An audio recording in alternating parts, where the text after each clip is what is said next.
Hello friends, welcome back to my channel. How you all doing, guys? Hope you're good, hope you're fine.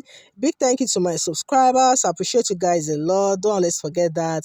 If you're new here, I also want to say thank you for stopping by. Thank you so much, guys.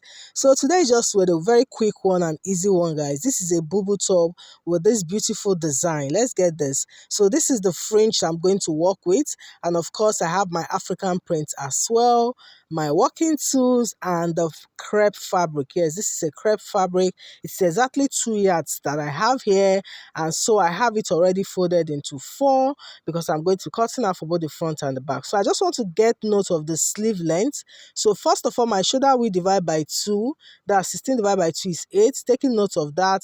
Then from there, what I have there is 9 inches. So when I take away 1 inches for hemming, then I'll be left with 8 inches as my sleeve length. So if you want yours to have a longer sleeve length, then you might have to use what? About 2.5 yards. Okay, yes. And so I'm just trying to get the actual length of what my gown here. So what I have is 37. Add 2 inches to it, that makes it 39. That's what I have here. So that depends on what you want. So at the top there now, I'm going to mark 1 inches for slope. Then I'll come to the edge there and I'll mark what? 3 inches. So right there now, I'll go ahead and create a slope right there. Okay, yeah. So after that now, the next thing I want to do is to indicate my neck measurement. I'm using a neck depth of a 1.5 for the back, then 3 inches of already as the width for the neck width. Okay, then for the front depth, I'm using 3 inches for the depth, but I'm still going to create another slit of 4 inches. Okay, because there's straight open slit here. Okay, after the 3 inches depth, then I'm now marking what? 4 inches downwards. Then on that 3 inches, I went in by 0.5. So I'll just go ahead and create a slant. So you just watch what I'm doing. So this is just for us to get that slit we have for the front neckline. So you can see this. Okay, there's nothing extra here. So easy.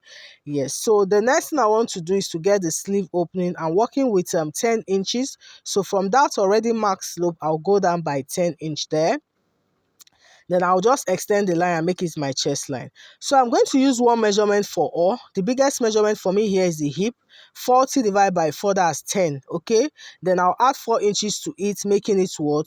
14. Okay. Yeah. So I'm going ahead now to mark my 14 all the way from there, all the way down to the end of what? Of this gown. Just one measurement for all. I mean, that makes it very easy, right? Yeah. So on that angle we have there, I'll just go ahead and create a curve, and that represents what's more like my armhole there. Guys, we're done. It's that simple. So just going ahead to cut this out. Please don't forget to subscribe to this channel if you haven't done that. Remember to on your bell icon so you always get notified whenever I upload my weekly videos on this channel. Please, guys, support my channel. This is just the way you can do it. Just subscribe if you haven't done that. Don't just watch and go. Please subscribe, guys. I really appreciate this a lot. Thank you so much. So going ahead to cut also the front neckline so you can see this, guys. We're done. It's that simple. So when you open this up, you can see what the back looks like, right? You can see this. And of course, this is what the front neckline looks like. So the next thing I'll do now is to get a facing. So what I'll do for my facing, I'm going to cut out a facing alongside what an interfacing. So that's what I have here. So if you notice that I made the length of one to be, longer than the other. So the smaller one, I'm going to put it on the main fabric. Okay, why the longer interfacing, I'll be putting it on the actual facing. So this is what I'm demonstrating. You can see this. Then on the actual facing, I'll use the turn the neckline. I will now put this on. So the reason why I'm doing it is so that by the time I turn it on, the one on the fabric will be properly hidden. That's just the essence. Okay, so just repeating the same thing for both the front and the back. Okay, so this one is for the front. So once I'm done turning it for the front neckline, then I can now create the slits I already have on my plain fabric. Okay, it's that simple. Then I'll also go ahead now and attach my my pocket as well. Okay, yeah. So once I'm done with that, you see how it looks like. And this is it, guys. You can see it's that simple. So this is the neckline. This is for the back. I've already done that and attached the pocket as well. And for the front, you can see how this looks.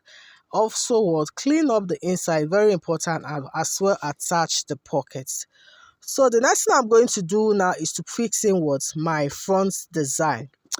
So this is the African print. I've already cut out the piece and iron and interfacing there as well. So what I have here is 11 inches in width and the length here is 14 inches. That's what I'm working with, okay?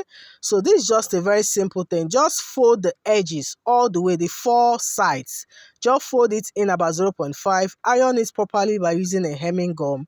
Then on the lowest part, I'll just place my fringe there and top stitch my fringe on that lowest part. So this is like a 7 inches in length fringe, okay? So that's what I'll do. You can see this. I've gone ahead to iron this down. You can see the hemming gun puts everything in place, okay? So once I have this now, what I'm going to do now is to get the center of this my design already. Just get the center point. Then the same way, I'm also going to locate what the center point on my main fabric. So just going ahead to indicate the center point, okay? So the best way, of course, is to place your tape from one end to the other and, of course, get the midpoint of the number you have. Of course, this aligns with what we already have on that V shape, right? So I'll just use my chalk to what? Locate the center. But from the shoulder, I will come down 11 inches. That's where I want to start, attaching it for. Although I later went up by 1 inches, okay? Yeah, so I later went up by 1 inch. So I started fixing it at 10 inches there. So you do that, or you can decide to go up more if you want. So 10 inches was what I did. You can see how I marked that line. Then I'll now indicate that center point as well, okay? You can see this, just indicating it there, so that when I'm placing my design, it will be well placed, right? That's just the essence of this marking.